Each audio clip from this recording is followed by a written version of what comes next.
So, this has been one hell of a year when it comes to movies, huh? The WGA and SAG-AFTRA strikes, the constant use of Russian CGI in order to get products out, the Barbenheimer phenomenon, Scorsese and his views of modern movies, the slow decline of the MCU, and so many other things. These will definitely be things I'll be bringing up throughout the course of this video, but for now, these are my thoughts on all the movies that came out in 2023 that I personally saw. I saw 41 of the movies that came out in 2023, and I'll be covering them in release order. You might notice some movies may be absent. I'll go over why I didn't see them. I will also say I didn't see all of these movies in theaters, some of them I watched after the fact on streaming. These are also all going to be my own personal opinions. I'd love to hear what your opinions about some of these movies might be. I'm just going to warn you now, this video is going to be filled with spoilers. I've left timestamps in the description, so if there's a movie that's mentioned that you haven't been able to see yet, you'll be able to skip to that section of the video. Now that that's over with, let's just hop into my thoughts, shall we? Megan. Okay, what a way to start off. This movie was mid, and it was definitely overrated. Of course, there was all the hubbub that caused the movie to go from an R rating down to a PG-13, which isn't inherently a bad thing, and even after seeing what all the changes were, yeah, they didn't really cut much. Mostly just F-bombs and all the kills just being cut down and censored a bit. I did watch the PG-13 version, mainly because that's the only version they have on Prime, which I don't think helped much. It's a wonder why this movie got so much recognition. I guess it was mainly just through TikTok. I think the performances were not very good, unfortunately. I did, however, think that the performance of Amy Donald as Megan was actually pretty good for what the movie was going for. The way she moved and acted to be more like a robot was very well done, and I give her a lot of credit for that. I did, however, think that the story was a little generic and felt like they were trying to do the Child's Play remake without Chucky. I'm not the biggest fan of the evil AI trope, especially if they're in horror movies, so naturally my expectations weren't that high when I watched it. And I'll say it kind of matched my expectations. It wasn't good, but it wasn't god awful either. It was just okay. It continues the common trend of movies that come out in January are usually not that great. I personally give Megan a 6 out of 10. Not a bad score, but it isn't enough to warrant a rewatch when the sequel comes out. Oh yeah, they're making a sequel. Because of course they are. Winnie the Pooh, Blood and Honey. Oh boy, I remember when this movie was making the rounds ever since it was first announced. The discussions going around for a Winnie the Pooh horror movie were some of the weirdest and most interesting conversations I had regarding horror films in 2022. Then the movie came out. There was a little bit of buzz and then nothing. It was like it just disappeared off the face of the earth, which I find will happen a lot with movie releases like this. To talk about the movie itself, it's just a generic slasher. There's a cabin in the woods where they're cut off from the rest of the world, there are killers that are almost supernatural in nature, and it's not very memorable. The biggest talking point was the name alone, and nothing more. I thought the music by Andrew Scott Bell was way better than it had any right to be, but that's kind of the biggest praise I can give it. The constant use of CGI blood and random use of CGI on the Winnie the Pooh mask didn't help much either. I didn't hate the movie, but I understand why people did. It's very clearly trying to capitalize off the name, purely because it had gone into the public domain. Not to mention, now it started this trend of taking beloved children's franchises and turning them into horror movies, like Bambi, Peter Pan, and The Grinch. What has this movie done? I give Winnie the Pooh, Blood and Honey a 6 out of 10. Nothing to write home about. Ant-Man and the Wasp, Quantumania. Now we're getting to the good stuff. In terms of popularity and talking points, anyway. I'd like to mention now that I'm not going to be talking about any of the recent events with Jonathan Majors after this. I understand right now it's a sore subject for a lot of people. I'm not taking any of that info into account. I'll be judging these movies for how they were released, not the controversies surrounding them. I think this movie's alright. I think Catherine Newton wasn't the best as Cassie Lang, and I think what they did to MODOK was just sad. I expected him to be Darren Cross. Basically, everyone started making those theories when it was announced that MODOK would be in this movie. Hell, I even knew the CGI on him was going to look weird because let's be honest, This character would be difficult to make work in live action. I just thought that not a dick joke was stupid. I also think Jonathan Majors as Kang was the best part of the movie. Even if Kang didn't exactly feel like a major threat, I think some people are overreacting when they say it's awful, especially when comparing it to some of the other movies that came out this year. It's not even the worst in the past few years. I don't even think it's the worst in the AntMan series. That's not saying a lot, though. I'll probably go over my feelings on the MCU and its reception recently later when we have other movies to discuss. I'll give Ant-Man and the Wasp: Quantumania a 7 out of 10. Cocaine Bear. I'm not even going to bother censoring myself when I'm saying this movie's name. This movie was just fun. Not good by any means, but it knows what it is and it doesn't take itself too seriously. The ending with Ray Liotta definitely brought it down for me, though. The CGI on the bear wasn't the best, but what do you expect? It's not very memorable outside of that, sadly. If you want to have a fun time, maybe give it a watch. I give it a 6.5 out of 10. Creed 3. Okay, now for films that are popular and great, in my opinion anyway. I literally binged all of the Rocky and Creed films for the first time because this movie was coming out. I'm glad I did so because I love those movies. Plus, I really liked this movie too, and I probably would have bothered watching it unless I saw the other ones. I love Michael B. Jordan's new direction. I've always thought it was interesting when someone who plays an important character becomes the director of a movie in a franchise they're a part of. I mean, it worked with Stallone for 4 out of the 6 Rocky movies. I love the character of Damian Anderson, even if I think his implementation to the movie and to the franchise as a whole feels too much like a retcon, but whatever. Even though I have a problem with how he's implemented, I actually love how they gave Damien a personal connection to Adonis Creed specifically and gave him a good reason to resent him. Because Ricky Conlon was just kind of a dick in Creed 1, and Victor Drago would have had more problems with Rocky than he would have with Adonis. I also love the use of the older Creed characters being there to kind of motivate Adonis before his fight with Damien. And I know one of the main complaints with Creed 3 was that Rocky wasn't in it. However, I will argue that Rocky not being in it was a good thing. This was Adonis's story, and I felt like Rocky already undermined that in Creed 2. Plus, they gave Rocky a nice ending in Creed 2 anyway, where he'll try to reconnect with his son again. If they do bring back Rocky for Creed 4, I just hope it'll be for a cameo and nothing more. I also love the final boxing scene when everything shifts. The crowd is gone, the only thing being lit is the ring. The only thing that matters is the personal beef Adonis and Damien have with each other. I fucking love this movie. I give it an 8 out of 10. Give it a watch if you haven't already. Shazam! Fury of the Gods. When I saw this opening day, I immediately should have been tipped off when there was barely anyone in my theater. This was not a good sign for things to come in terms of DC, both critically and financially. I think this movie's mid. It's not awful like some people are trying to make it out to be, especially when you compare it to another DC film that came out this year. Also, we should start a holding out for a hero count. This movie has the song playing when the Shazam family try to save everyone on a falling bridge. I think one of the biggest missteps this movie has is not having Black Adam as the villain. I mean, they gave him his own movie that I do not like, but that's besides the point. They didn't even make Mr. Mind the villain. They brought him back for a stupid post-credit scene as a joke. I think it's funny how The Rock refused to let Black Adam even cameo in this movie, and I think he just refuses to admit that Black Adam is a Shazam villain. Also, the Wonder Woman cameo was very poorly planned out. Like, you're gonna have Shazam die? And since we know Wonder Woman was gonna be in the movie due to trailers, it felt empty. There was no reason for her to be there, and it honestly felt weird how one of the main recurring jokes was everyone just saying how hot Wonder Woman was, and then had Billy try to hit on her. Keep in mind that Billy is a minor. Like, bro, what was your goal here? Also, the Skittle product placements are just bad. Comparing Skittles to ambrosia, the literal food of Greek gods, is just no.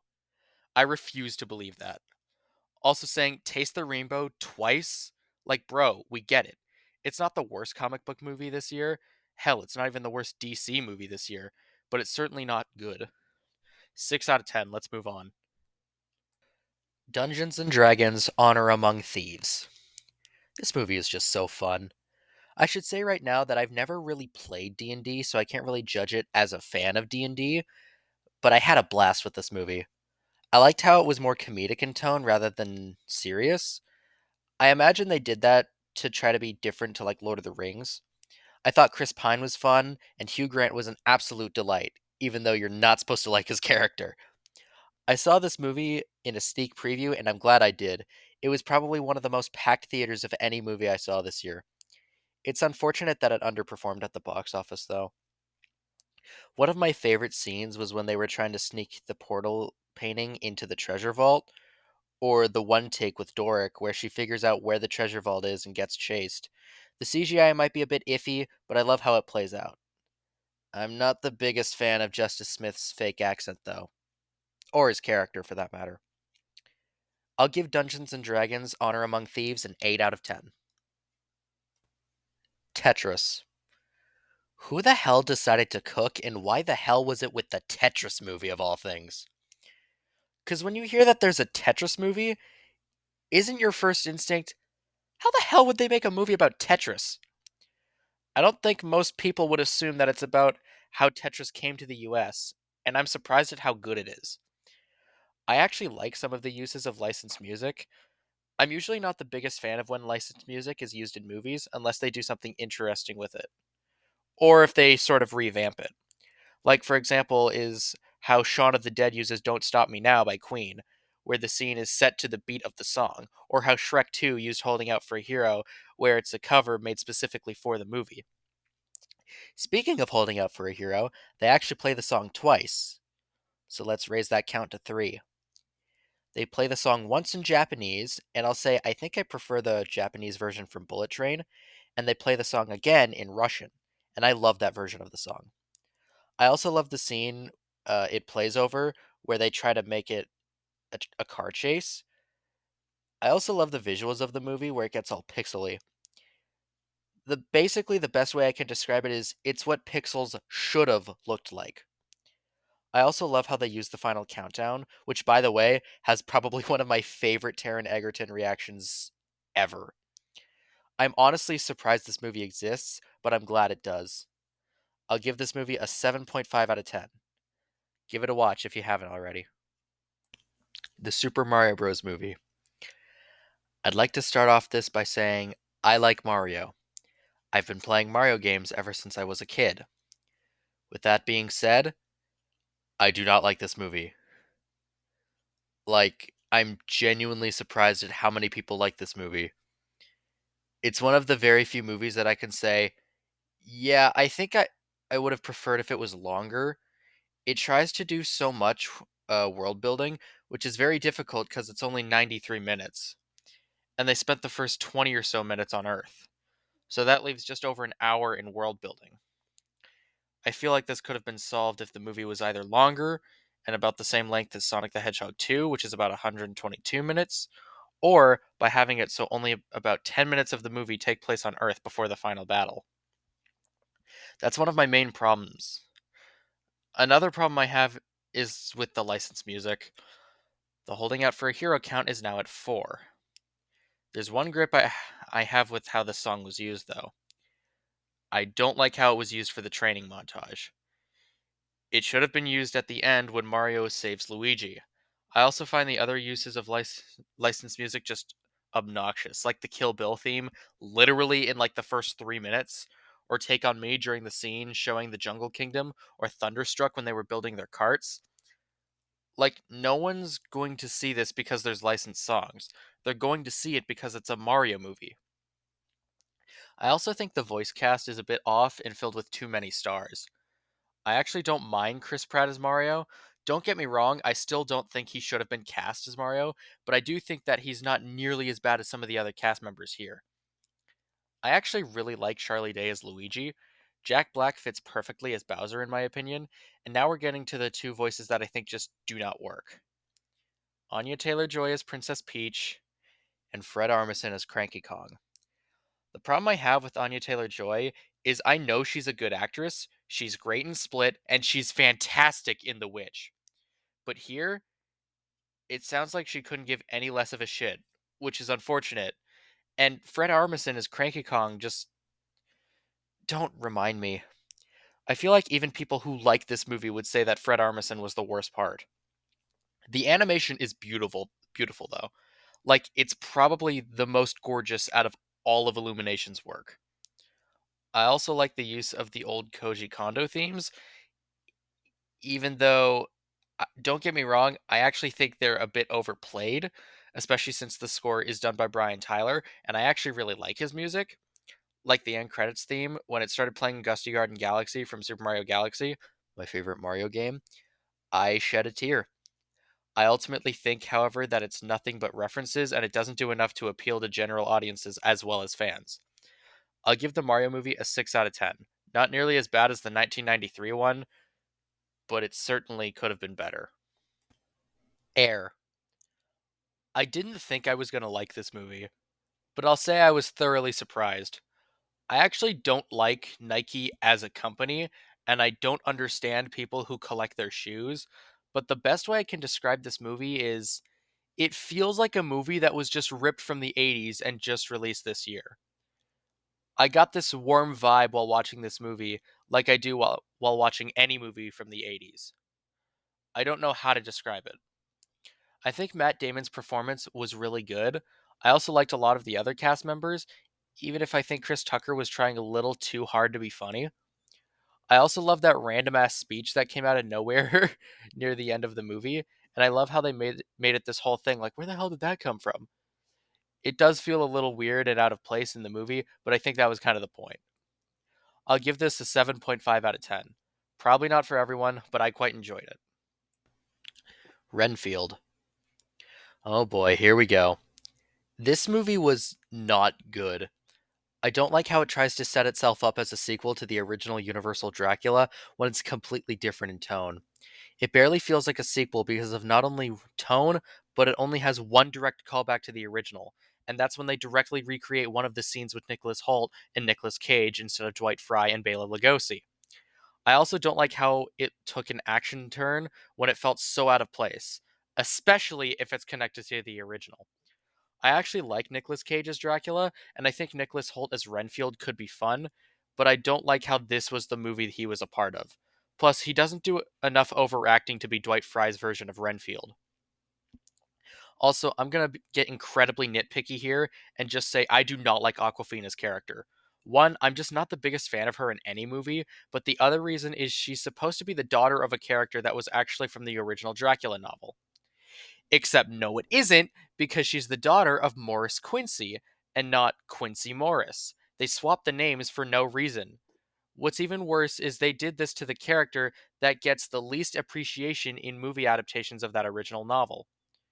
I know this is incredibly nitpicky, but it just bothers me so much. I'll give Renfield a 5 out of 10. It's not the worst Dracula movie I've seen, but it certainly isn't good. Guardians of the Galaxy Volume 3.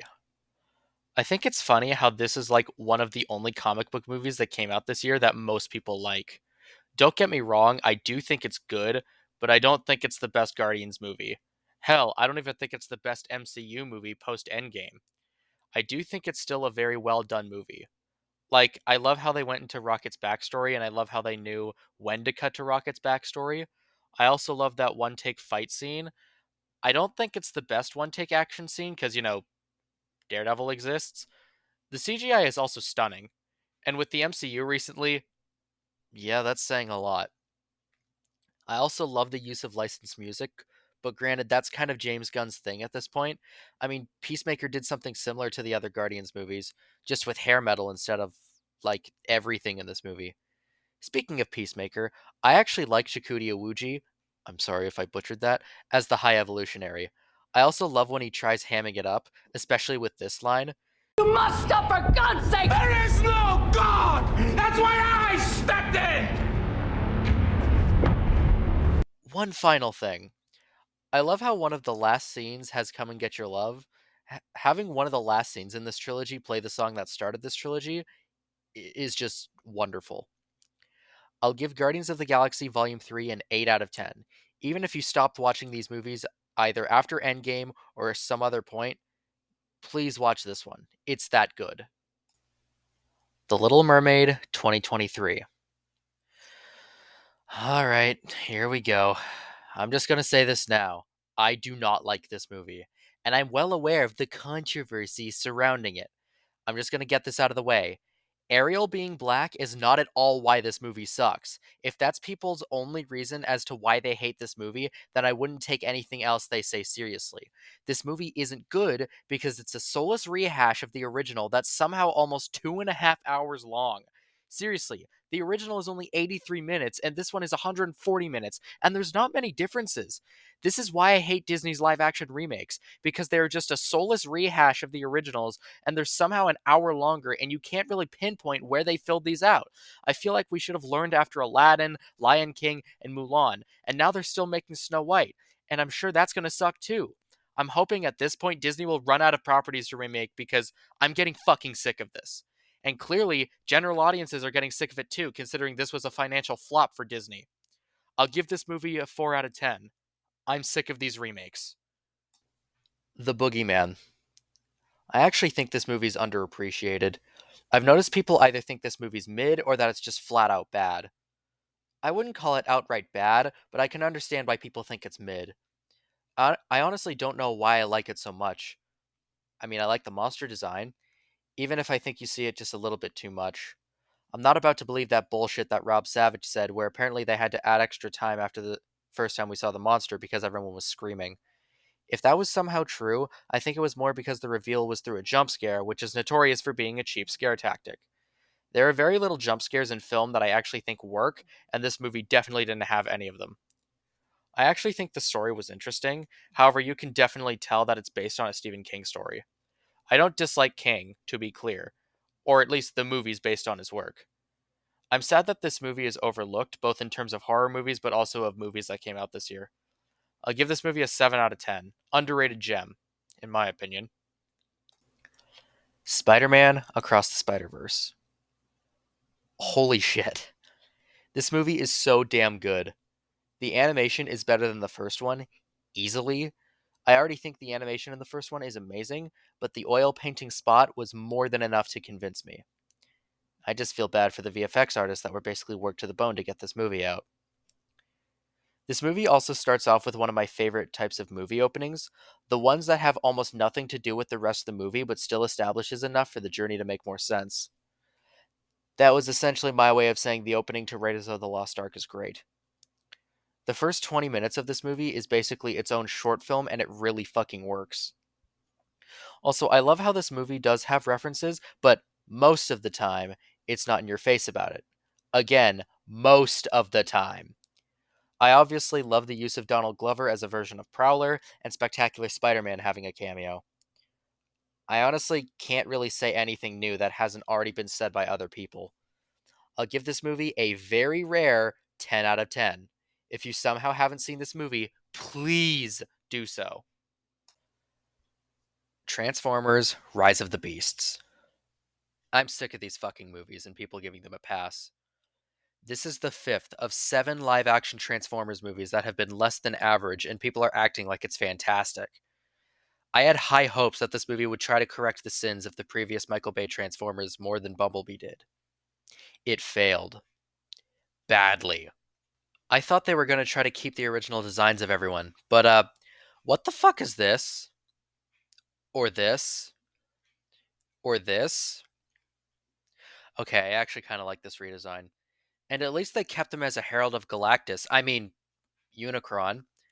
Speaking of characters not feeling the same, Jesus Christ, what the hell did they do to Mirage?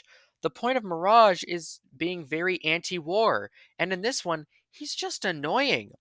Optimus Prime is not supposed to be a psychopath, but that's unfortunately something that's carried over from the Bay films and sets a dangerous precedent for how people interpret Optimus Prime later in the future. Bumblebee is supposed to have a goddamn voice. Again, something that's a carryover from the Bay movies. That again, I feel sets a dangerous precedent for how people interpret the character. I'll also say that I haven't seen Beast Wars, unfortunately, so I can't really speak for how well the Beast Wars characters were handled character wise. I will say that it was a missed opportunity to have Gary Chalk voice Optimus Primal. Don't get me wrong, I love Ron Perlman as an actor, but I think it would have been cool if we got Gary Chalk back while Optimus Prime is also being voiced by Peter Cullen. It probably would have had every Transformers fan from the 80s and 90s in the theater day one. Of course, that didn't happen, and I just started yapping about nothing.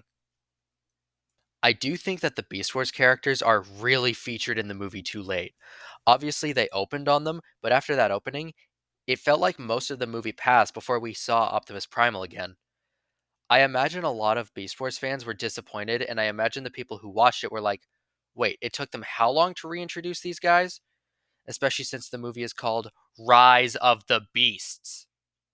I'm also going to go on a small tangent. Transformers the movie from 1986 is one of my favorite movies of all time. So naturally, when they showed that Unicron would play an important part of this movie, made me a little nervous. Not only were they already going for like the biggest villain, I mean that literally, but they were also going for him in only the second movie of this reboot universe. I couldn't have been the only one getting major Batman v Superman flashbacks because of it. Of course, Unicron wasn't really that big of a threat in the movie, and that pissed me off. He didn't even transform. He didn't even do it in like a post-credit scene either. I'll get to that later. His new voice also kind of bothered me. Obviously, they couldn't get Orson Welles considering he died 10 months before Transformers the movie even came out, but it didn't feel foreboding enough. I will say there are things that I didn't hate in this movie too. I thought the music was great, even if I think they played Arrival to Earth at an inappropriate time for a needless fan service. The scene where Bumblebee starts kicking ass after being presumed dead, I hate that they tried to play him off being dead, especially after the last movie was all about him, and that we saw that scene I'm talking about in the trailers. I also love the sibling dynamic of Noah and his brother, and I love how they refer to each other as Sonic and Tails through the walkie talkie, and even extending that to Mirage and calling him Knuckles. It was a dynamic I quite liked. Unfortunately, it wasn't enough to save the movie for me. I thought the weird tech suit that Mirage turned into at the end was stupid, and it felt like they were trying to go for an Iron Man ripoff. And before you say anything, I'm aware there was stuff like this in some of the cartoons. However, the difference is that was previously established. There was nothing in the movie that indicated Mirage could do that. And oh my god, that post credit scene, if they make another live action Transformers movie, please, for the love of God, do not connect it with G.I. Joe. I'm personally not very familiar with G.I. Joe, admittedly, but I can't be the only one who thinks that is a bad idea. I know they're connected in the comics, I know they're connected in most universes, but the simple fact is none of the G.I. Joe movies have done well, both critically and financially. I remember there were so many people in my theater who just straight up did not know what the G.I. Joe card meant, and that scares me. I think this movie tries too hard to appeal to the Michael Bay crowd when those movies, The Last Night specifically, were the reason the series had to be rebooted in the first place. I'll give Transformers Rise of the Beasts a 4 out of 10. This isn't the worst Transformers movie, but it's scarily lower than I would care to admit. The Flash. Oh dear God, do not get me started. I can't stand this movie. I'll just come right out and say it. It's probably one of the worst DCEU movies. I don't care how many times James Gunn says it's the best superhero movie of this year. I think it's the worst superhero movie of this year. I'd like to mention that I'm not taking into account Ezra Miller and the shit they've done. It's not something that I'll bring up during the discussion of this movie after this point. I understand it's important to this movie's troubled production, however, I don't know enough about the situation. I'll just say I don't agree with any of the stuff I have heard of, and I'll try not to take any biases I have of Ezra into account of this movie. I'm judging this as the product it was released as, not the controversy surrounding it. I genuinely don't understand how people love this movie and then proceed to shit on recent Marvel movies, despite the fact that this movie has plenty of the same problems. Like, for one, the fucking CGI. I'm not going to accept any of the weird CGI is intentional bullshit. The VFX supervisor literally came out and said that a lot of the shots were done in so little time, and that's why it looks like shit. It takes me out of the movie, and I'm so confused on why people saw this and then started shitting on Marvel for literally the exact same thing. Also, cameos and nostalgia bait. Don't get me wrong, Marvel 100% does this too, and it's actually one of the main reasons why I think Spider Man No Way Home is overrated as hell. But at the same time, I find it distracting in how people seem to give it a pass. Michael Keaton was not needed as Batman here. I actually really like Michael Keaton as Batman, but I feel like the only people who were really excited about him coming back are people who were fans of DC movies in general, or people who grew up with Michael Keaton as Batman. As much as I hate to say it, more people probably would have been excited if it was Christian Bale's Batman.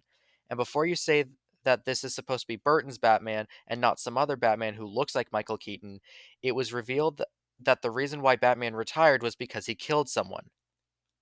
Yeah, the Michael Keaton Batman kills people a lot. That shouldn't bother the Keaton Batman. This is supposed to be a different version of Batman, and him being played by Michael Keaton is ultimately unnecessary. Also, introducing Supergirl in what is supposed to be the final installment seems like a bad idea. The ending with all the weird CGI resurrected actors also rubs me the wrong way. Like, who the hell would know about Nicolas Cage Superman unless they were a huge nerd? Most general audiences aren't. Or George Reeves Superman, or Adam West Batman. They could have just used older footage and it would have worked better, because that's how the Crisis on Infinite Earths event in the Arrowverse did things. That's the other thing. I'm surprised they didn't refer to that at all, especially since Ezra Miller Flash does show up in that, and even is presumably the reason Barry uses a slimmer suit instead of a bulkier one, like in the earlier DCEU movies.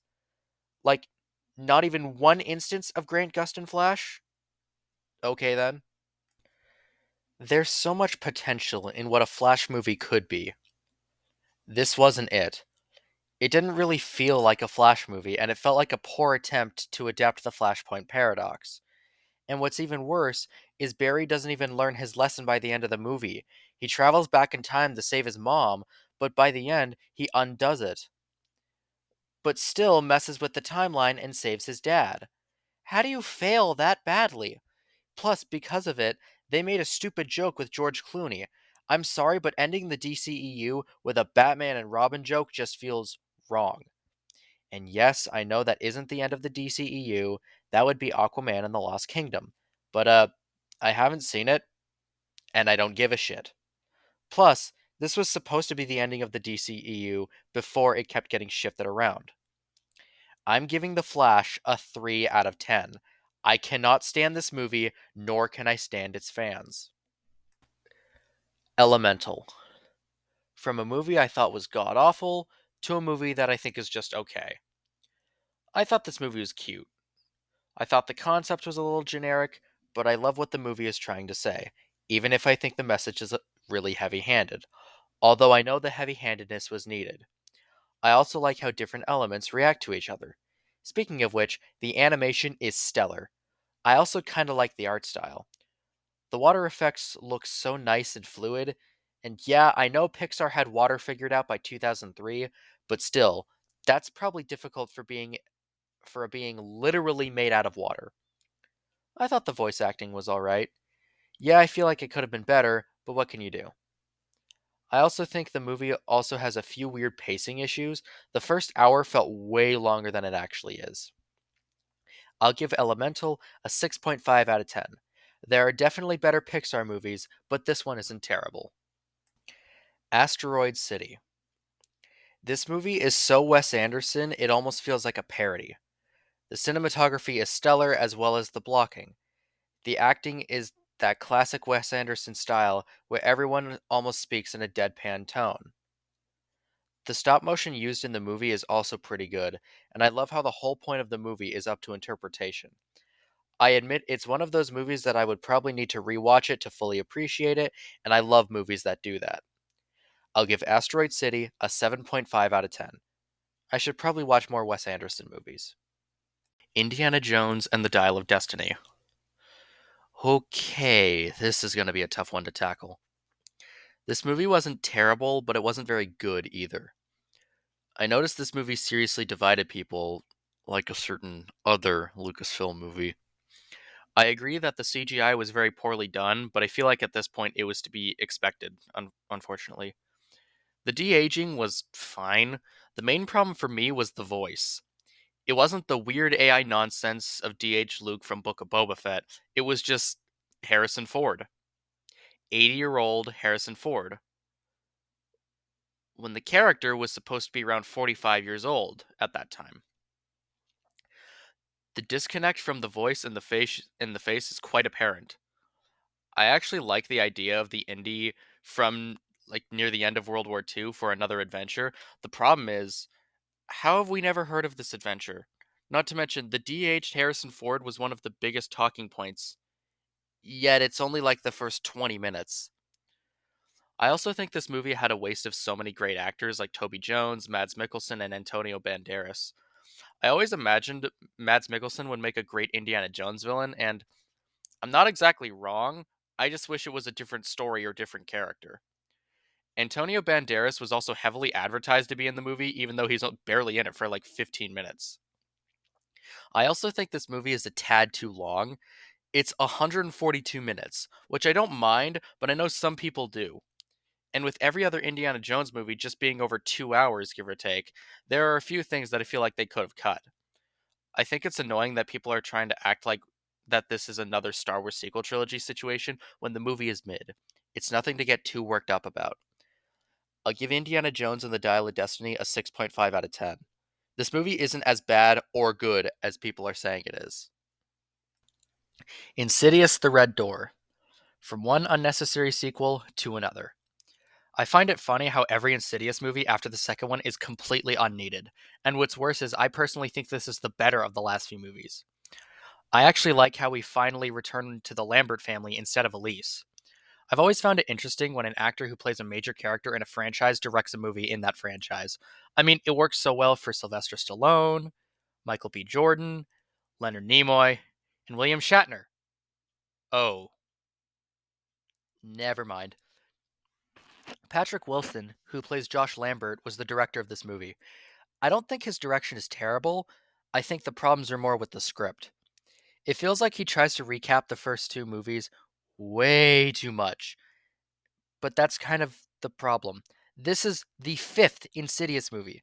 If it was the third one that actually did come out 10 years after the last one, then I think it would warrant the recap. Except at the same time, anyone who would watch this movie probably rewatched all the previous movies beforehand. And the constant recapping of the first two movies is a little obnoxious. The only callback I actually kind of enjoy is one that isn't even a callback to the first two movies. It's a recurring element. I was not at all expecting an appearance of Specs and Tucker, the spirit inspectors that worked alongside Elise. I'll give Insidious The Red Door a 7 out of 10. I think people are overplaying how bad it is. Oppenheimer. Alright, here's the first of the big two. If you're wondering why I'm covering this before Barbie, it's simple. This is the one I saw first. I saw a 6 p.m. showing of this movie and saw a 9:40 p.m. showing of Barbie, and let me tell you, I cut it real close between showings because of previews and commercials. Normally, I wouldn't have been into this kind of movie. It was because of this movie that I tend to look at biopics in a much better light. Granted, I really only went to see this movie because of Christopher Nolan. I'm sure many other people went to see it for the same reason. That or they saw it because of the Barbenheimer trend. I know this movie was a bit of a hard pill to swallow for a lot of people, the main reason being the runtime. I just want to get my opinion out about this. Runtime does not bother me, unless it doesn't do enough to captivate me. There are plenty of 3 hour movies that I love, this even being one of them, and I can completely understand why people thought it was boring. I'm just sick of the people who are like, oh, I bet you have a 3-second attention span due to TikTok, or oh, I bet you're a Marvel fan. Like, bro, calm the hell down. It could very realistically be an alternative issue, like, oh, I don't know, having to use the bathroom while not wanting to miss anything? I love this movie. I'm glad I saw it when I did. The almost memento like storytelling, where there are two different timelines, one's in black and white, and the other's in color, is so nicely done. I will say, I think it would have worked better if Nolan didn't just outright state what was supposed to be what. Granted, it's kind of obvious to piece together, but still. When I first saw this movie, I originally thought the last hour wasn't as strong as the first two. I'm now realizing I was an idiot, and that's actually the best part of the movie. I'm wondering if the reason why I thought that was because my mind was starting to mentally check out. Luckily, though, I still enjoyed the movie. The acting is fantastic. Cillian Murphy as J. Robert Oppenheimer better win the Oscar for Best Leading Actor, and Robert Downey Jr. as Louis Strauss should at least be nominated for Best Supporting Actor. Everyone else is great in this movie.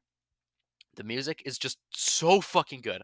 I was already a fan of Ludwig Göransson because of his scores to the Black Panther movies, Creed, Mandalorian, and Turning Red. And this score is just wow. Can You Hear the Music is such an amazing track. Yeah, it was kind of overplayed when it came to social media, but it's just such a great track that encapsulates the feeling of the movie and what's always going on in Oppenheimer's mind. Also, that ending. Oh god. I don't think I ever had a movie fill me with as much existential dread as this one did. I don't think I agree with people calling it a horror movie. If they had actually shown the aftermath of the effects of Little Boy and Fat Man, then yeah, maybe it would have been closer to a horror movie. I'll give Oppenheimer an 8.5 out of 10. If you somehow haven't seen this one yet, then do yourself a favor and watch it. Barbie. This movie seems to have people divided on social media. That or the algorithm just put me on the wrong side.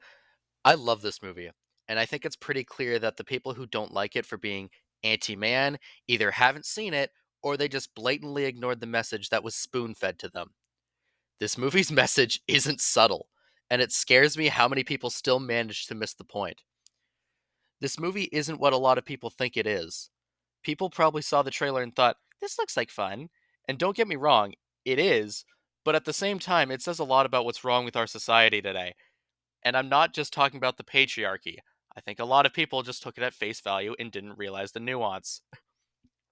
I'd also like to raise the question of if the movie was truly anti man, why did Barbie forgive Ken at the end?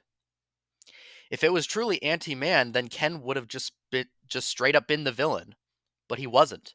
He has a full character arc where he realizes he can be his own person without Barbie. Barbie didn't need to forgive Ken, but she did anyway. It took her the whole movie to realize how poorly Ken was treated in their society before he tried to turn it into Kenland.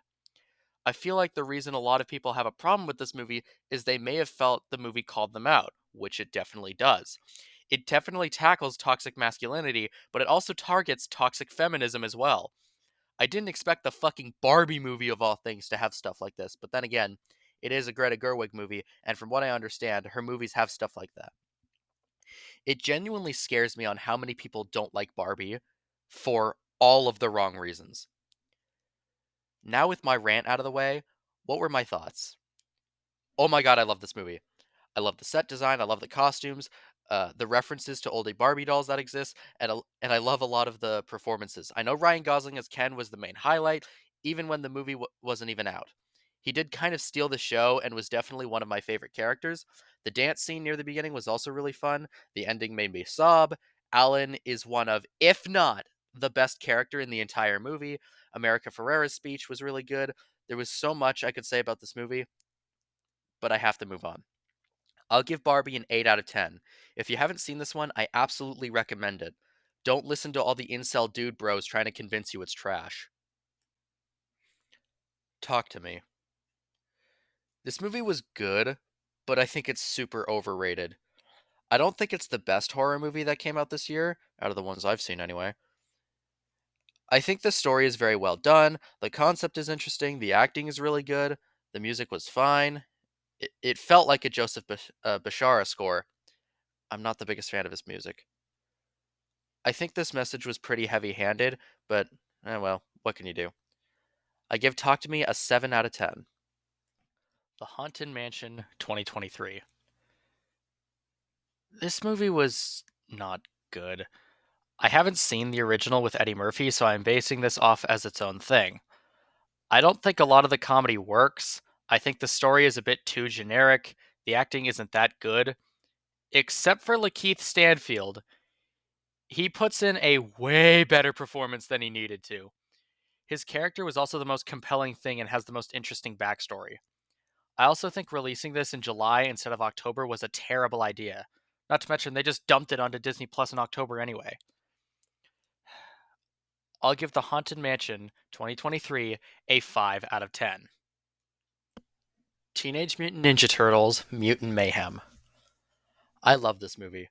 Probably the best TMNT movie since the original from 1990. I remember when this movie gained controversy. I put it in quotation marks because of how stupid it was. It was for two main reasons. The first one was apparently April wasn't hot enough. I'd like to remind you that she looks like a normal person in this movie, and two, she's 16 in this movie. I don't think I need to explain why that's a problem for the people saying that. And the other one is for making Splinter gay. He's not. The reason why people think that is due to an error from the marketing team. It was because the poster featuring Scumbug referred to her as a he, which is incorrect. It stated that she's a woman in the movie. Not to mention, people's problems were with the fact that Splinter could have been gay and not because he was with this.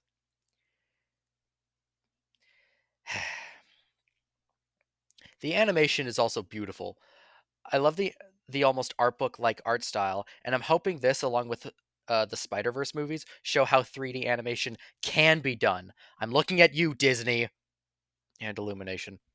I have one small gripe with the animation, however. It's really jarring when the shot goes from 24 frames per second to like 12 again in the same shot. It's really jarring at points, and Spider Verse also has the same problem, but it's not nearly as apparent. I also love how the turtles are handled.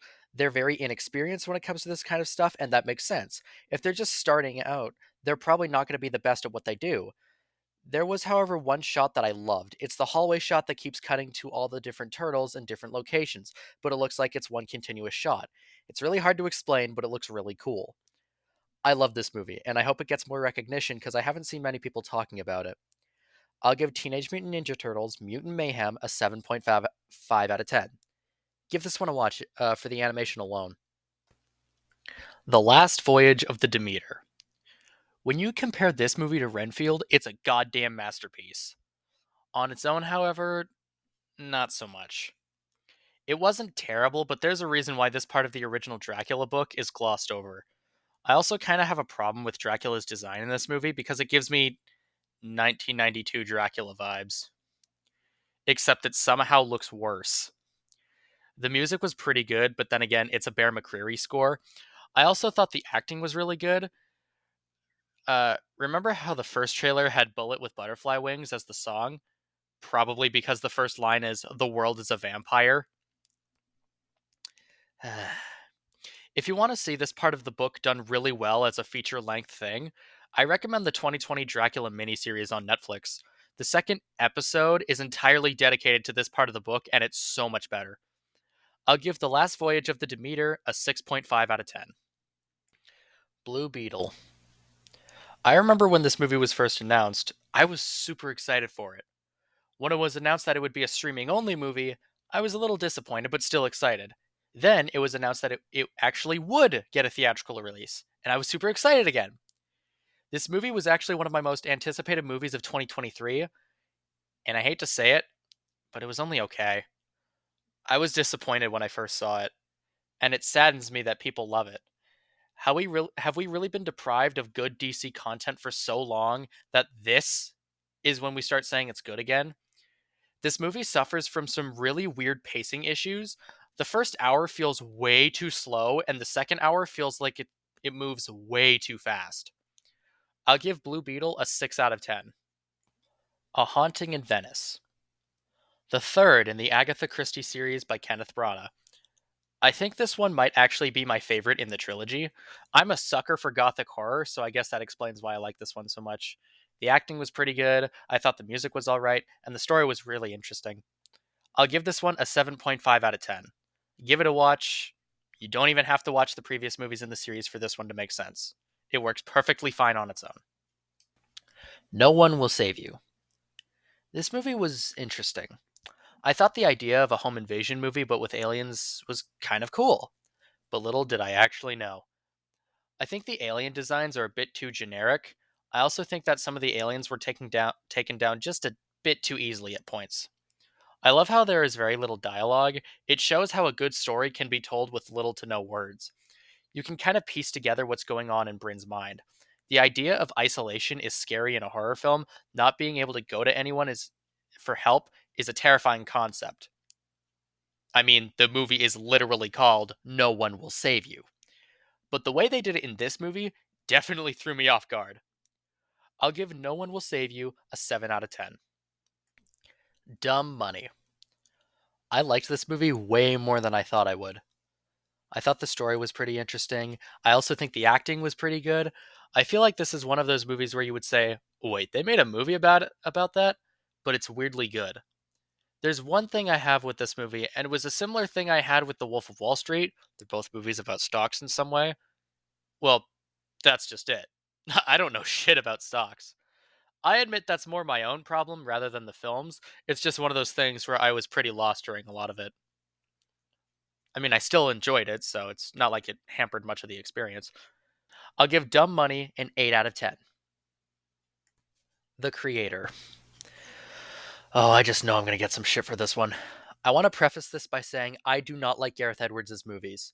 I thought Godzilla 2014 was boring, and I still think it's the worst movie in the Monsterverse, and I think that Rogue One is also pretty boring.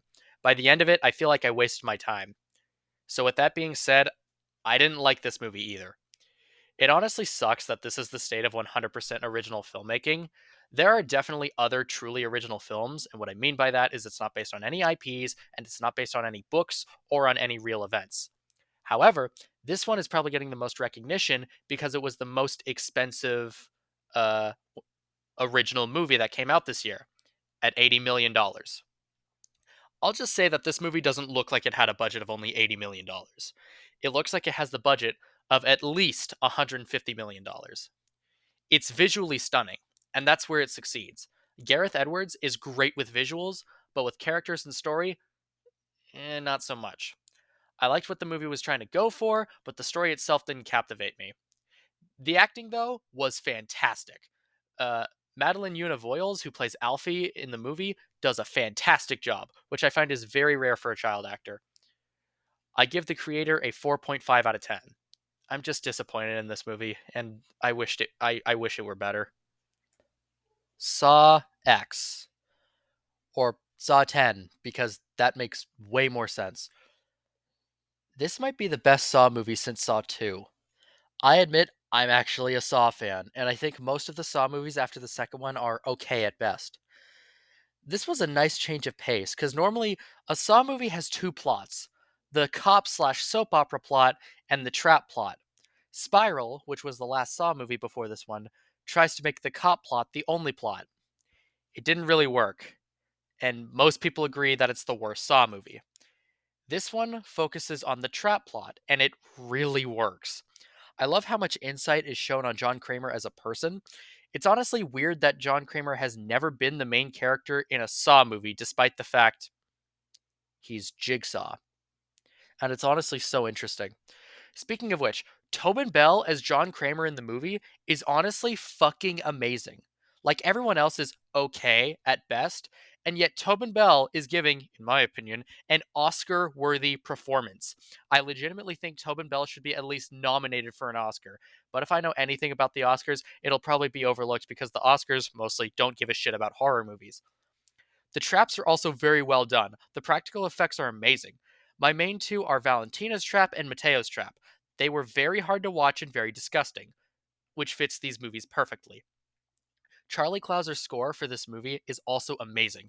I love his music in the Saw movies, and I'm glad that he came out with even more bangers.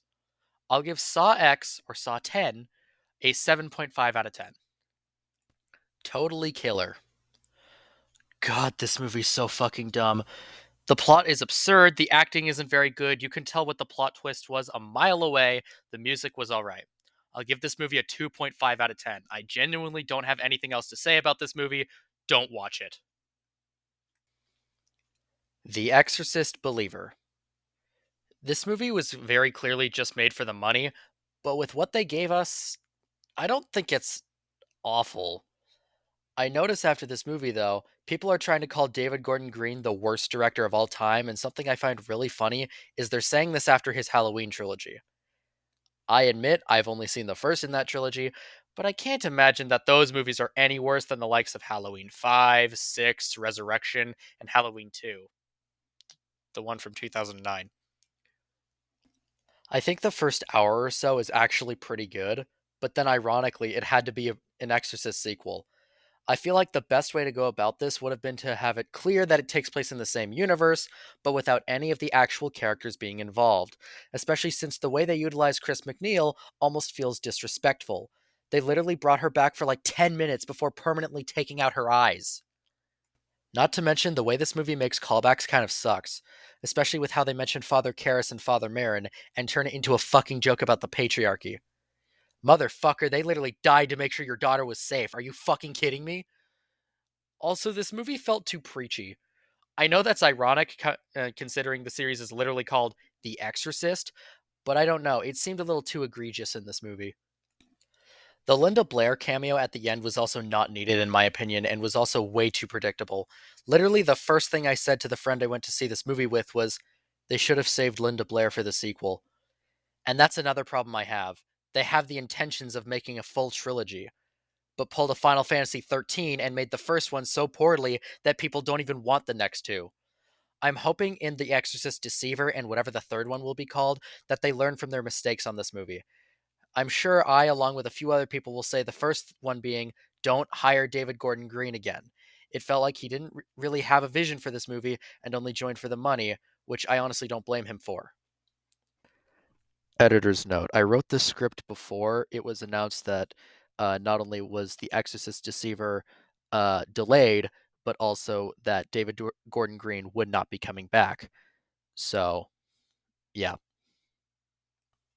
I think Universal spending $400 million for the rights of the Exorcist brand from Warner Brothers was stupid.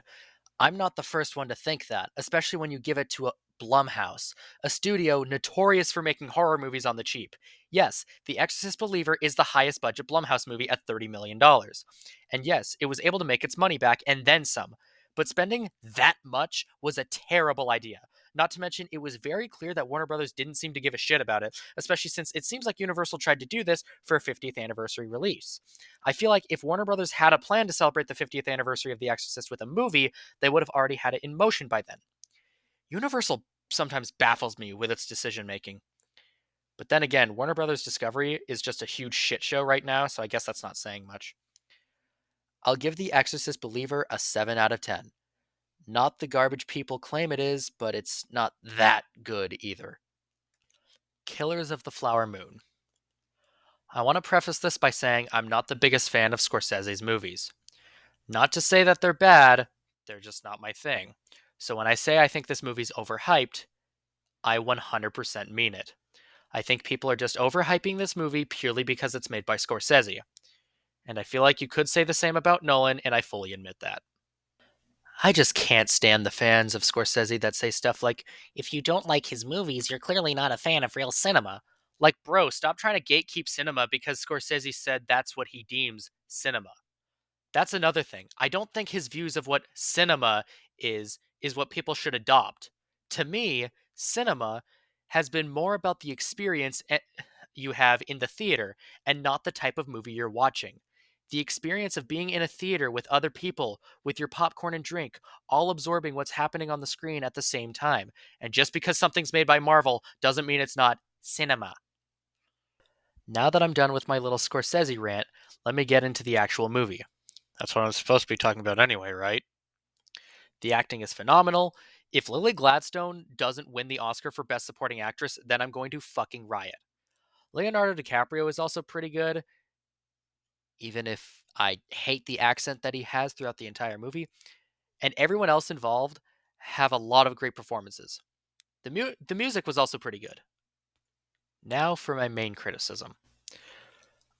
I don't think it should have been made by Scorsese. I'm not saying that the movie shouldn't exist at all, especially since this is a story that should be more well known. I just don't think Scorsese should have been the person to do it. For one, I know I'm going to get some shit for this, but the movie is too damn long. I said this before for Oppenheimer, but runtime isn't really an issue unless it wasn't very captivating to me. I think you know where I'm getting at here. I personally don't see the need of why this movie was 3.5 hours long. If it was maybe 3 hours flat, like Oppenheimer was, then maybe it would have been a slightly easier pill to swallow. But it's not. Another reason why I think Scorsese shouldn't have been the one to make this is, well, the same reason why I have a problem with Dan Trachtenberg directing Prey, even though I love that movie. I was making a movie about all the white guys, meaning I was taking approach from the outside in, which concerned me. This is what Scorsese had to say about his original draft of Killers of the Flower Moon. And that's precisely my issue with it. This is a story that's supposed to be from the Osage Nation, but told from the lens of someone who isn't. I feel like this movie should have been made by someone actually from that nation. I also notice how people are making declarations like, Hollywood is dead! Or, cinema is dying! One of the main reasons being this movie flopped at the box office. But guys, let's be honest here. Why on earth did this movie cost $200 million? Oppenheimer had half of the budget and managed to become the third highest grossing movie of this year. Yes, I admit that people not wanting to see this as opposed to something that was based on an IP had something to do with it. I mean, just look at how poorly The Creator or Air did. But I don't think enough people realize that this movie didn't need a budget of $200 million. People will also compare them to comic book movies, so I'll do the same. Shazam, Fury of the Gods, had a budget of $125 million. Flop. Blue Beetle had a budget of $104 million. Flop. These are comic book movies with lower budgets, and they also flopped. I'm so sick of everyone on both sides of this bullshit. Can we just move on with our fucking lives? Anyways, I'll give Killers of the Flower Moon a 7 out of 10. Probably not going to go out of my way to rewatch it, but I didn't hate it. Five Nights at Freddy's. Oh, great, a movie that no one can seem to agree on. How lovely.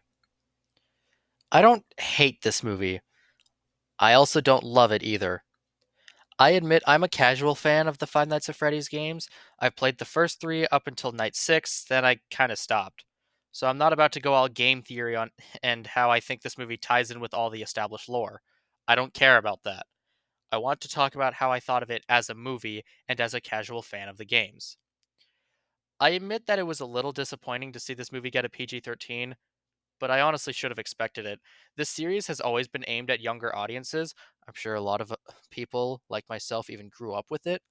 Plus, it's not like the games themselves were very gory anyway. I mean, yeah, there's like that one bit, but we're not there yet. Not to mention, the R rated script that we know about isn't much different, so it's not like an R rating would have changed much. I find some of the characters very underwhelming. Vanessa wasn't established very much, and because of it, the twist that she's Michael Afton's daughter doesn't hit that well. William Afton wasn't in the movie much, despite the fact he's very vital in the series. Plus, that sucks because I really like Matthew Lillard, and he did good for what he had. Not to mention, it's very unclear what his motivation is for killing kids. I know vaguely what it is in the games, but it's not mentioned here. Not to mention that since this is supposed to be a twist, you could see it from a mile away. And I'm not mentioning the fact that we already knew that he was William Afton before the first 40-second teaser released. It's very sloppily done in the movie, with really the only hint early on is him when he says Mike Schmidt and stops. And even then, that was more a twist that he knew that Mike was Garrett's brother. And that's another thing I don't like. I don't like that William is the kidnapper slash killer of Garrett. I feel like it's an unnecessary tie to get Mike to hate William when the motivation of the animatronics trying to kill Abby and himself should have been more than enough, especially after he had to save Abby from almost being springlocked. Speaking of which, the springlock scene. My point of contention isn't the fact that it was PG-13, especially since I actually had an idea of how the scene could have been done in PG-13 before the movie even came out. I don't like how he didn't really emote. He basically just tanked all the hits and was somehow able to still make the stupid reference that doesn't even make sense in the context that it was said. My idea for a possible PG-13 springlock scene, well, for one, it doesn't matter how it starts. The cupcake wouldn't have been my first choice, but whatever. The scene would mostly be done in shadow. You still see one springlock go off, but that's it. You see a lot more of it in the shadow where sound effects are most of the scene. There's also blood oozing from the small gaps from the suit. You also hear a lot more of Matthew Lillard screaming until you hear one more puncture and it just stops. You hear more blood, and then you see the aftermath. He's still twitching, like in the game, but he's also not groaning like he is in the movie. He's also a bit more bloody, but it's still enough to get away with a PG-13. That's something I never got in the movie. Like, dude, he bled. Why is there not blood on the suit? Especially since there's a very open hole that. Never mind. One last thing. People are being way too harsh on this movie. Like, yeah, we could have had better, but this wasn't terrible. It's not 5.5 on IMDb bad. It's not 32% critic score on Rotten Tomatoes bad. It's not even 33% on Metacritic bad. I don't know what it is about this movie where people act like it's the worst thing of all time. Like, bro, this isn't even close to the worst video game movie. And it's not even close to the worst video game movie from the last 5 years. I'll give this movie a 7 out of 10. Not amazing, but not nearly as bad as people say it is. The Killer. I'll just say this now. I won't really have a lot to say about this movie. It's one of 3 David Fincher movies that I've seen, and it's easily the weakest out of all of them. For reference, the ones I've seen are Seven, The Social Network, and this one. I still haven't seen Fight Club or Zodiac yet. I don't know what it was about this movie. I just couldn't get into it. I don't know if it was the story or if it was the characters. There was just something about it that I wasn't invested in. I'll give this movie a 6 out of 10. I admit that it isn't terrible. It just isn't. It just wasn't really my type of movie. The Marvels. Oh shit, here we go. This is going to be more of a rant than a review about the movie, so I just want to say this now. I do not like how people reacted to this movie. The best way I can describe it is how people reacted to The Last Jedi. Some people seem to love it, and some people seem to hate it, and they all act like it's the best slash worst thing that happened to the franchise. And every single person in either of those camps are insufferable, and I will never hear either of them out. The people who hate this movie seem to be on some sort of anti Disney slash anti Marvel rampage, or dumbasses who don't even know what the word woke actually means, and it's fucking annoying. There's reasons to hate Disney, but those aren't it. It seems they don't understand that one of the reasons why the MCU was able to succeed in the first place was because Disney bought Marvel. But people don't want to admit that because it hurts their argument. Saying the MCU is dead after every other project is getting fucking exhausting. And at this point, just hop off if it's bothering you that much. Your own FOMO is the reason why you're still here. Or saying shit like, it's the worst MCU movie of all time, or the worst Marvel movie of all time. In terms of the MCU, Eternals came out 2 years ago, and I find that movie much more painful to watch. Thor Love and Thunder came out just about a year and a half ago, and that is most definitely worse. Hell, I think even the people who hate this movie will tell you that. Hell, even some of the movies pre Endgame are worse in my opinion, like Iron Man 2 or Thor the Dark World. And in terms of Marvel movies in general, come on, guys. You either haven't seen that many or you've let hatred from other sources cloud your judgment.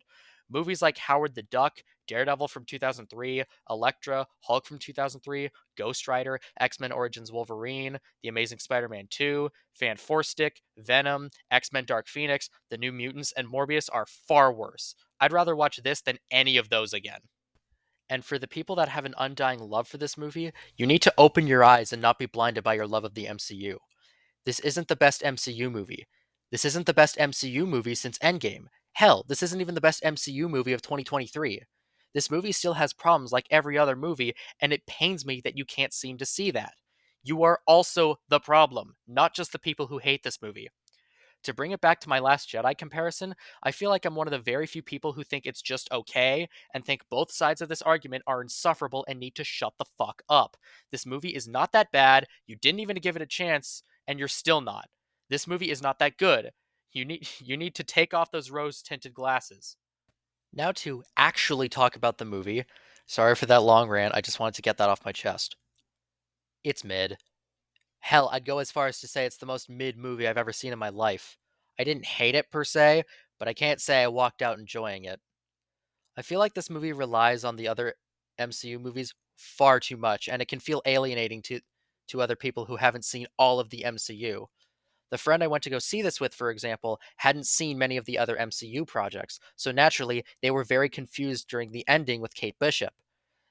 That's something that I'm noticing the MCU is failing at, requiring you to watch shows and movies that you think you wouldn't be needed in order to understand it. Don't get me wrong, Kamala Khan doing the Nick Fury speech from Iron Man 1 to Kate Bishop was fun, but I also understand that if someone doesn't keep up with the MCU like I do, they're going to be lost and confused. I will say what I imagine plenty of other people have said about this movie. Amon Villani as Miss Marvel is easily the best part.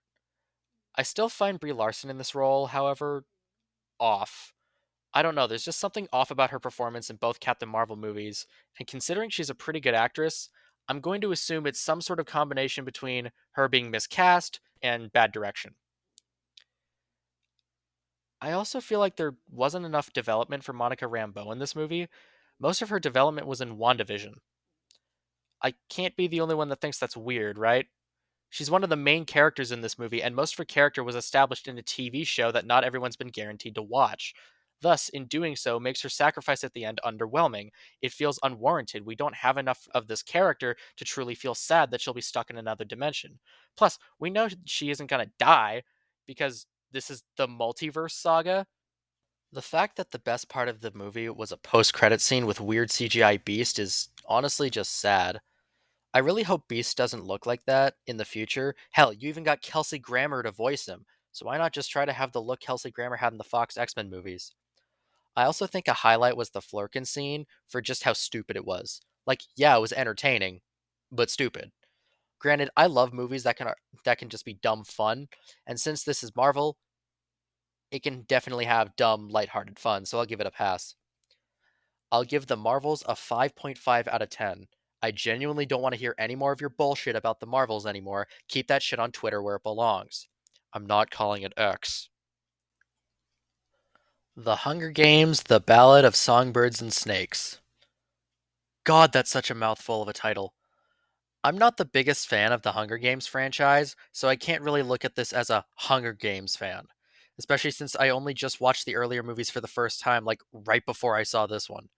So, with that being said, I don't think this is the best Hunger Games movie, but it is up there.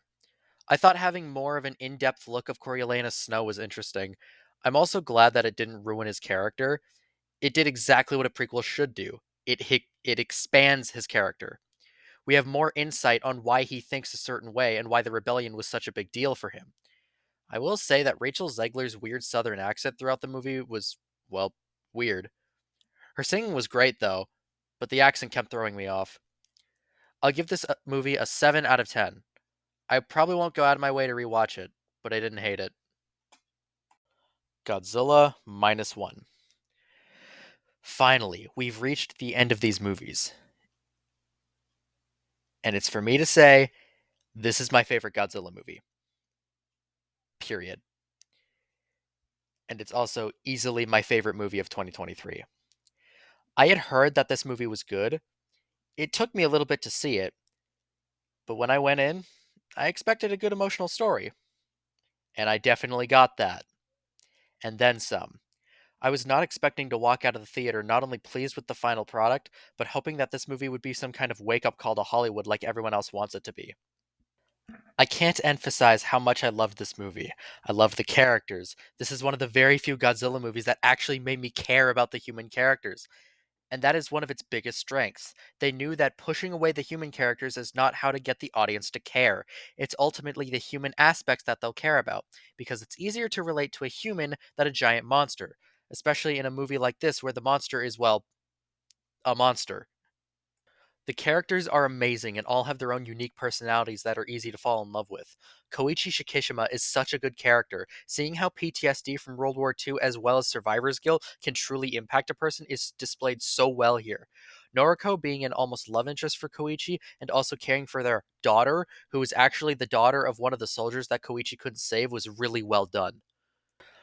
I don't even think the best scene from this movie is even one with Godzilla. It's the one where Koichi is having night terrors, and when Noriko has to comfort him, he starts thinking, what if I died? Am I even real?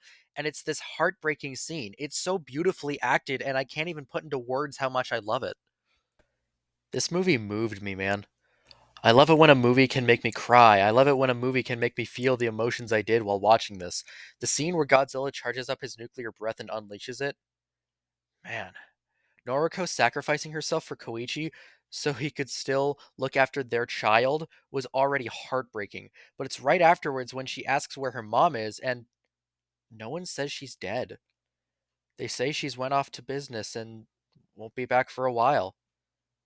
And then she starts crying. That scene broke me. Or near the end when Koichi is ready to sacrifice himself in order to kill Godzilla, when his daughter gives him the picture that's supposed to be a picture of the whole family. Man, that also got to me. Can I mention the music? Because, oh my god, it was so good. The new themes by Naoki Sato, I hope I didn't mispronounce that, are great. And the use of the Akira Ifukube music was also fantastic. When they used the classic Godzilla theme in the climax, I was so happy. I was jumping up and down in my seat. And when it shifted to the theme from King Kong vs. Godzilla, I thought it was an interesting choice, but it still worked. I could keep going on and on about this movie, but I should probably finish this up soon.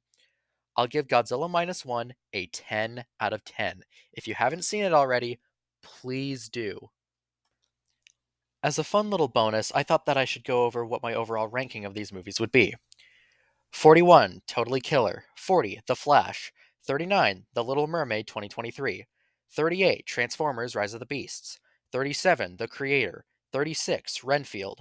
35, The Marvels. 34, Winnie the Pooh Blood and Honey. 33, The Haunted Mansion 2023. 32, Megan. 31, The Super Mario Bros. Movie.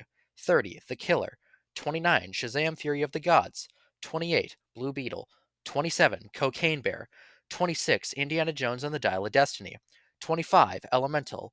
24, The Last Voyage of the Demeter. 23, The Exorcist Believer. 22, Killers of the Flower Moon. 21, No One Will Save You. 20, The Boogeyman. 19, Talk to Me. 18, Ant-Man and the Wasp Quantumania. 17, Insidious The Red Door. 16, Five Nights at Freddy's. 15, The Hunger Games The Ballad of Songbirds and Snakes. 14, Saw X. 13, Asteroid City. 12, Air. 11, A Haunting in Venice. 10, Tetris. 9, Teenage Mutant Ninja Turtles Mutant Mayhem. 8, Dungeons and Dragons Honor Among Thieves. 7, Guardians of the Galaxy Volume 3. 6, Dumb Money. 5, Barbie. 4, Creed 3. 3, Oppenheimer. 2, Spider-Man Across the Spider-Verse. And 1, Godzilla Minus One. A lot of these could probably be switched around, but it doesn't really matter. Now for the movies that I didn't watch that came out in 2023 for one reason or another. Scream 6. I haven't seen any of the Scream movies aside from the first two, so I figured I wouldn't watch it till I've seen the other ones. John Wick Chapter 4. I've only seen the first John Wick movie and I didn't much care for it. Why would I jump to the fourth entry if I didn't care about the first one, nor have seen any of the others? Evil Dead Rise. I haven't seen any of the Evil Dead movies due to a number of different circumstances, so I figured I would watch the earlier movies before this one. Blackberry. This came out when I wasn't the biggest fan of biopics, and it didn't look very interesting to me. Fast X. I haven't seen any of the Fast and Furious movies, and they don't look appealing to me. It looks like the mindless action I can't stand from movies like the Michael Bay Transformers. Mission Impossible Dead Reckoning Part 1. I haven't seen any of the Mission Impossible movies, and I'm also not the biggest fan of Tom Cruise. I've heard it's good, but I don't know. Maybe I'll watch the movies when the eighth one comes out. Taylor Swift The Eras Tour. I don't even know why I included this. I don't really like Taylor Swift or her music. This is also not even a movie, it's just a concert recording. It's like saying comedy specials are movies. No, they're not, and I'm not going to pretend like it is. The Holdovers. I've heard good things about this movie, and it looks like a classic 80s movie. I just didn't have the time to watch it. Wish. The trailer didn't really convince me, and everyone saying it was bad kind of told me, yeah, I'll wait till it comes out on Disney Plus, which is definitely a problem with Disney right now, but whatever. Dream Scenario. I really want to watch this movie, but I had a lot of other things to do. The Boy and the Heron. I haven't seen many Studio Ghibli movies, and anime has never really been my thing. Wonka. I didn't see any point in watching this. I don't care much for these movies. Aquaman and the Lost Kingdom. If you already couldn't tell already, I've been pretty disappointed by DC films this year, and I didn't even like the first Aquaman, so why would I watch this one? American Fiction. I really want to watch this movie, but it's not being shown in a lot of theaters where I live, so I have to wait until it comes out on digital or streaming. Well, there you have it. All of the stuff I watched in 2023. If you're wondering why I released this after 2023 ended, let alone late January, I was very busy. The script alone took me longer than I would care to admit. But whatever, I love film. I hate, however, that it's divided everyone recently, but I still love it. I figure that I should go into what movies I'm hyped for coming out this year. Kung Fu Panda 4. I've always liked the Kung Fu Panda series, so I'm interested in what this one has to offer. Godzilla x Kong: The New Empire. I'm curious about this one. Plus, I'm loving the pink Godzilla look. The Fall Guy. I haven't seen the TV show this movie is based on, but Ryan Gosling as a stuntman was more than enough to convince me. Kingdom of the Planet of the Apes. I love the Planet of the Apes series. I'm excited for this one because it almost looks like if Battle for the Planet of the Apes was actually good. Deadpool 3. I love the Deadpool movies, and I'm glad that this is the only MCU movie coming out this year. Alien Romulus. I loved Prey, so I have hope that this will be at least decent. Saw 11. Saw X convinced me to be excited for more entries in this series. Lee Winnell's The Wolfman. I love Lee Winnell's directorial efforts, and his version of The Invisible Man was great, and I can't wait to see what he'll do with this one. Sonic the Hedgehog 3. My most anticipated movie of 2024. I can't wait to see Shadow on the big screen. He's my favorite Sonic character, and I even have ideas on how they could handle him in this world. Robert Eggers' Nosferatu. I love The Witch. I still haven't seen The Lighthouse, unfortunately, but what I have seen is the 1922 original version of Nosferatu. I'm curious what this movie will be like. If you made it this far, I appreciate you listening to my rambling, and I'll see you next time.